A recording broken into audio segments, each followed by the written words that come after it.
very warm welcome to the Entrepreneur series Simply with Suparna. I personally like to refer to it as a wisdom series because, and you're laughing, because it's basically trying to map all the experience that you've gained, the knowledge that you've gained through your experience. That's what this show is all about. And we have none other than Yateesh Srivastava, who's a seasoned marketer. He was also the operations head of a large company, a BFSI, in his last corporate stint. And now, of course, he has chosen to be a mentor to a lot of aspirational entrepreneurs and startups, besides being a partner with great consultants and 50 productions and a whole lot of other things that you're doing.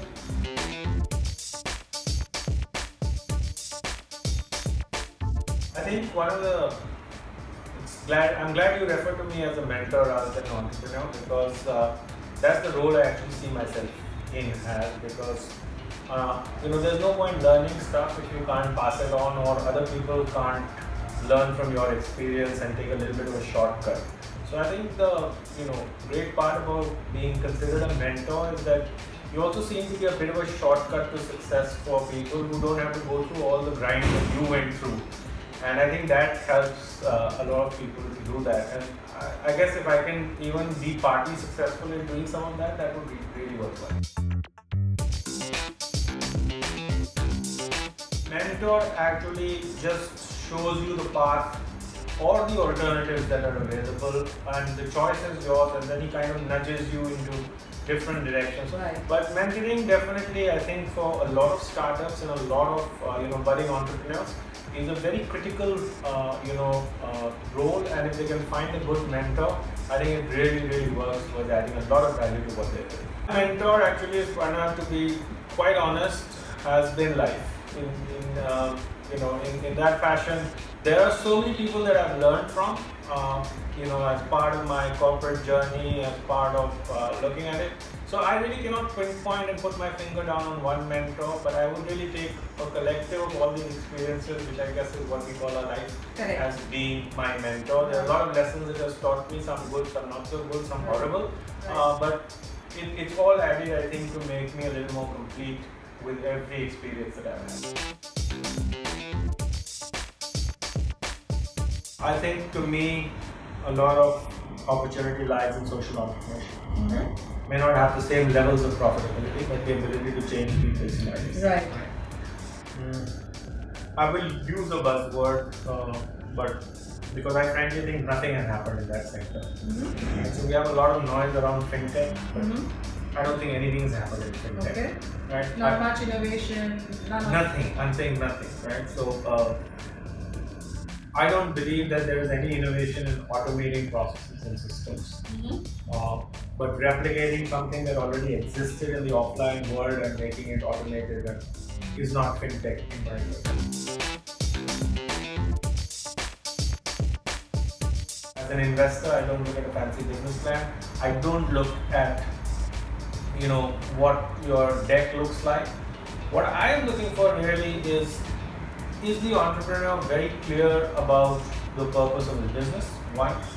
Two, can he tell me in a simple manner what is the path to revenue? I'm not even talking about the path to profitability, and when he's going to get there, and what is he going to spend while he gets there, right? So, and those are the simple premises of business. You earn some money, you spend some money to get it, and the difference between the two is your profit, which is the purpose of any business. Right? So if you're an entrepreneur who's there sure just to raise money, I think you're running a scam actually, because there was that sort of money chasing behind people, but I think that's all going to change, because this ecosystem is maturing. So I think that the attitude and the passion of the individual is very critical, right? To me, the very simple rule of investing is if anybody comes and tells me I am the X of Y, that's the end of the interview. I'm not interested in anybody who is the X of Y. Right? I'm the Uber of so and so. No, thank you very much. The reality is that there is not enough innovation in the entrepreneurial space today in India. And are you talking across? I'm talking across the board, right? And I think a lot of it has to do with the fact that we have decided that if a business model works in the West and we can do it before the competition arrives here, then we've got a workable. If you're building a company with the hope that somebody will come in and buy you out, correct, and that person comes in and becomes your competitor, then you really find yourself to say, and then you have to go back to the drawing board and rethink your entire strategy, and sometimes it can be just too late. And are you as an investor looking at specific domains or sectors to watch out for or to invest monies in? No, I'm looking more at the people and at the problems they solve. One of the pitfalls of being very entrepreneurial in nature is that your mind is already buzzing with ideas, and always buzzing with ideas, which is a great thing. But it also sometimes takes away focus from the task at hand. Correct. Right? So I think the job of a mentor, a good mentor, is very often to say, this is a great idea, let's park it right now, let's just focus on doing this and getting it done. And then we can bring this out of hibernation and go to the next stage. We, as a people, right, and particularly in the professional and business world, lay an undue amount of emphasis on domain expertise, right? And I think that domain expertise can get you to a place in a business, but it won't get you further than that, right? And I also believe that diversity of thought, diversity of action, diversity of knowledge is where ideas will emerge from and where execution plans will be able to leapfrog. Okay.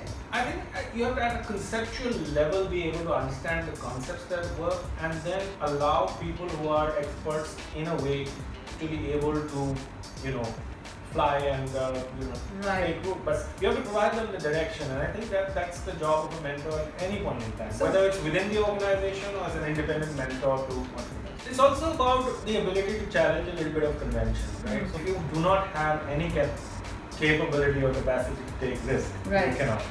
It's just not possible. And that risk-taking capacity can also be shared if you have co-founders? So co-founders is something I've always found to be a bit of a double-edged sword, right, at a point in time. How many is too many? And, how few is not good enough is a question. But when it comes to a co-founder, you have to be absolutely sure that you're all on the same page and are going to remain so for some time to come. Right. And I think that a lot of people who get into being co-founders and they say, we have we have complementary skills, we kind of complement each other out very well and so on and so forth, haven't figured out that their mental wavelength is probably not the same.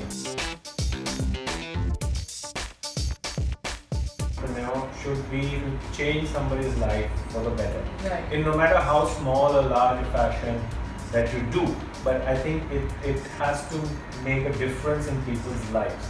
And I think my grouse to an extent with a lot of entrepreneurs today is that they first talk valuation before they talk business model or what difference are they going to make in people's lives. And I think if you talk to the real entrepreneurs, they start with what difference they're going to make in people's lives.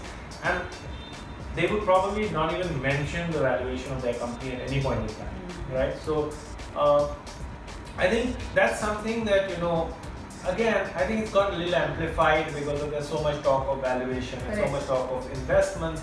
But I think, eventually that will kind of sort out in a way of, what is already getting quite roiled in terms of valuation. We've seen valuations appear and vanish overnight. So I think people will come to grips with the fact that they've got to be doing something new, innovative, different, life-changing in a way to qualify as an entrepreneur and get their rightful valuation rather than aim for a valuation and then figure out how they're going to do it. And what according to you can be their own litmus test to figure out what they're doing is right or will have a solid business proposal for them in the future? So I think fundamentally at some point in time people got so caught up with the new way of doing things that they threw the fundamental rules of business out of the window, right? In a way, so making money was not important, raising it was. You could look at family in a very conventional sense of saying, oh, my mother, father, sister, brother, X, Y, and Z. But I'm saying that in your immediate or extended family, it is very important to have somebody apart from your mentor who's not part of that immediate family circle, whom you can at least talk. Right. To me, I think, this whole thing of I will forge my individual path and family will go to the side. I think in any context, right? I think for a person to be successful needs to have family backing. Right. And when I say backing, it's not about always saying, oh, very well done, Yateesh, and every day cheering me on and so on and so forth. But I think where the family plays a really critical role, and I've seen this sometimes, is when you don't do too well at something. Right. And I think that's the point in time when family really chips in and says, hey, it's alright, it's not the end of the world. Pick yourself up, we are there to support you. Right. And if you have that sort of a support behind you, it just makes you that much more strong as a person.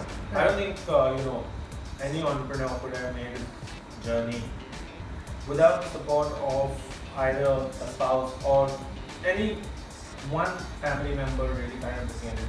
And as you get into relationships like marriage, etc., your spouse becomes possibly the most important person in your life. And that person is not supporting you, it's very hard to move on and get on. Also sometimes supporting you financially, because if you're obviously invested in completely trying to prove or make your product or service successful, at that point in time you need that. Absolutely, and I can't tell you the number of cases where the wife has been in a steady job while the husband is being an entrepreneur, and then obviously if the business takes off, then it moves into a different orbit. But it's very critical, I think.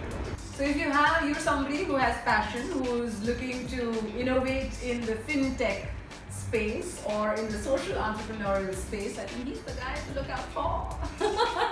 Thanks. Thank you so much, Yateesh, for taking our time and being here. Really appreciate this. Okay, one last thing. There are quirks that I know about you want to share, because I've seen a lot of people who've gone into the mentorship and who are successful entrepreneurs and all of that. They do have a certain quirk to them. I know one of yours. Which is the fancy socks that you wear, the colored socks with penguins on them. Yeah. So I don't know if you call it a quirk, but it's just something I like. I like to wear non-boring socks. So that is also expressing your individuality as an entrepreneur, I guess. And probably the other, I would call it a quirk, but something that I really enjoy doing and which relaxes me is cooking. So you find me in the kitchen on most weekends. Wow. I love to experiment with new stuff. So. How nice is that? And what is it that you're cooking this weekend? This weekend I'm kind of doing a whole roast chicken and with stuffing and gravy. Ooh, all the fancy stuff, huh? Yeah. Nice. That's cool. Yeah. Thank you so much, Yateesh. Thanks.